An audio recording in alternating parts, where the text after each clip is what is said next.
Tatlong araw na po nating binibigyan ng refleksyon ang mga eskribas at pariseyo. At sabi po natin, ito pong mga eskribas at pariseyo, they are the socio-cultural religious leaders during the time of the Lord. At hindi lamang po iyon, they hold the key to knowledge sapagat sila nga yung dalubhasa sa batas, and they are experts in the interpretation of the law of Moses. Pero hindi lamang po sila mga religious leaders. They are also the Pharisees and the scribes. From them, yung mga ancestors nila, they descended from the ancestors who killed the prophets and the men of God. At parang tila yata gusto nilang tabunan ang pangyayaring ito sapagkat ayaw nilang maungkat ang mga bagay na ito. The crucial here is not just having the commandments, not just interpreting the law, kung hindi putting the law and putting the Word of God concretely into their concrete lives. Ika nga, the need to walk the talk, the need to translate and to integrate their faith into their life concrete experience. And in Israel, sila ay tinatawag to follow and obey the commandments or the law of the prophets, to walk humbly in the presence of God, and to help the poor, the oppressed, the orphan, and the widow. Nung ako po ay bata pang pare, akala ko po ang pinakang ministeryo ng pare ay yung magsermon. Nakilala ko sila Father Sunny Ramirez, sumalangit nawang kaluluwa. Si Father Sunny Ramirez po, napapanood ko sa TV. Sila Father Larry Paraon, sumalangit nawa rin, kanyang kaluluwa. At sila po yung mga iniidolo kong pare na sabi ko, ang gagaling naman nilang magsermon. Sana'y maging katulad din nila ako na nakakapagmisa sa telebisyon, nakakapagpatawa, nakakapagpaiyak, at masasabi nating they make a difference, a lot of difference in the lives of so many people. Because of their homilies, they touch so many lives. Dumating po yung pagkakataon na nabigyan din ang inyong lingkod ng pagkakataong makapagmisa sa telebisyon. At nasa checklist, sabi ko, okay na to. Pero as I leave my priesthood, nakakita po ako ng maraming mga taong may sakit. Sabi ko, sana po ay ako ay maging instrumento rin ng pagpapagaling. Then I met Father Corsi Legaspi. At sabi niya sa akin, sumama ka sa akin sa mga healing masses ko at titingnan natin, we will together discern if you are being called by the Lord.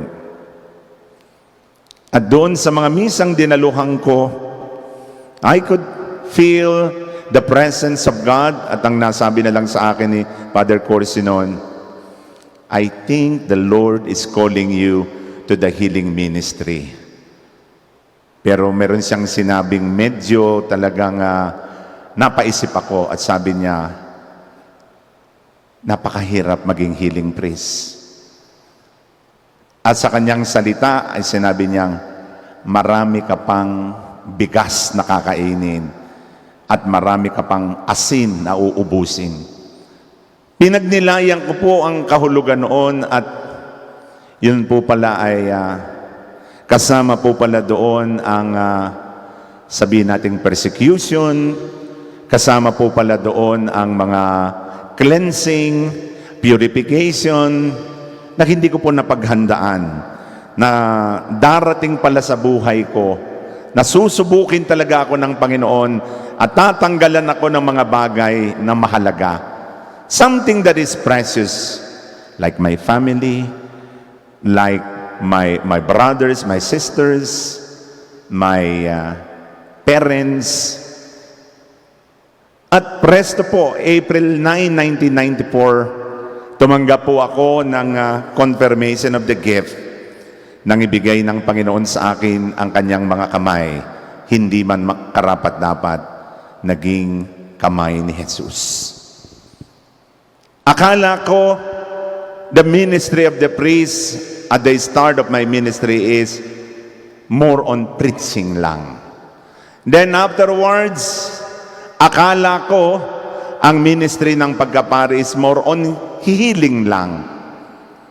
Pero na nag-celebrate na po ako ng aking 30th anniversary as a priest, ngayon po ay 32nd na po ako, I realized that the great ministry of the priest is the ministry of witnessing. When I become my own homily, na ako mismo ay naging homilya, ng salitang binibitawan ko ay dapat makita sa aking mismong sariling buhay. At ito po ang mensahe sa aming mga pari ngayong araw na ito.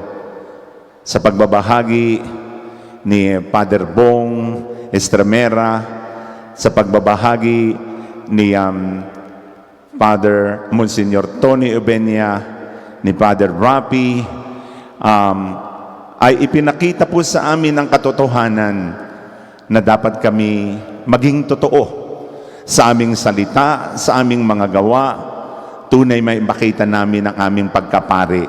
Sa kabila ng aming kaliitan, sa kabila ng aming mga pagkukulang, sa kabila ng aming mga nagagawa ring mga pagkakasala. Balikan po natin yung banal na ebanghelyo.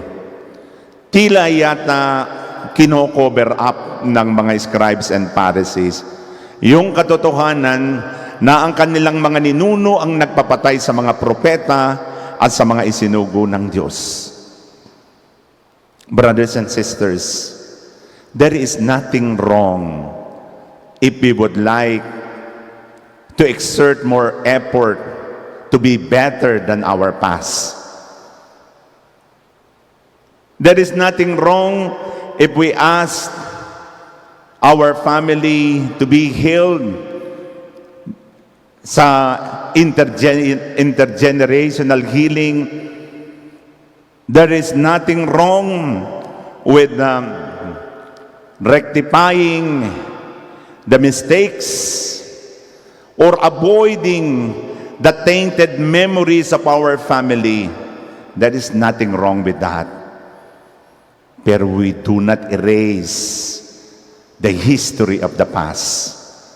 Sabagat ito pong nakaraan ang ating magiging pundasyon para maging maganda ang ating hinaharap at ang ating kinabukasan. Kita po natin kahit po sa driving, dalawa pong mirror ang makikita natin, yung front mirror at saka po yung side mirror. Yung front mirror po mas malaki because the Lord wants us to focus on the present. Pero the past, kailangan tumingin ka rin sa iyong side mirror to be your guide. The past will be our guide so that we will no longer repeat the mistakes of the past. Kaya napakahalaga rin po ng nakaraan. At ito po ang pilit-pilit na tinatanggal ng mga eskribas at pariseo. Kaya sila'y nagtayo ng monumento ng mga propeta. And they cannot just wash their guilt by building monuments for the prophets. They need to go to their past. And then they need to come back and to renew their lives. Sa buhay din po natin, kailangan po nating balikan din ang ating nakaraan. We remember our dead not only because of their goodness, but we remember our dead because also of their wrongdoings, so that we will present to the Lord our tainted memories of the past at the mercy and compassion of God. Ang ating nakaraan po ang ating magiging gabay upang maging matibay ang ating kasalukuyan at ang ating hinaharap. Today is the beginning of the rest of our lives, but the past will be our guide, so that even in victory, we can be humble, we can accept our shortcomings, and then we can become the best version of ourselves. Pinanday na ng panahon, binago na ng panahon ang ating pagkatao, ang aming pagkapari. Marami kaming nagawang mga mali, marami rin kaming nagawang pagkukunang, pero ito po ay daan upang kami muling bumangon, muli kaming umasa sa awa at pag-ibig ng Panginoong Diyos. And like Saint Paul, we can say, I can do everything in Him who strengthens me. Amen.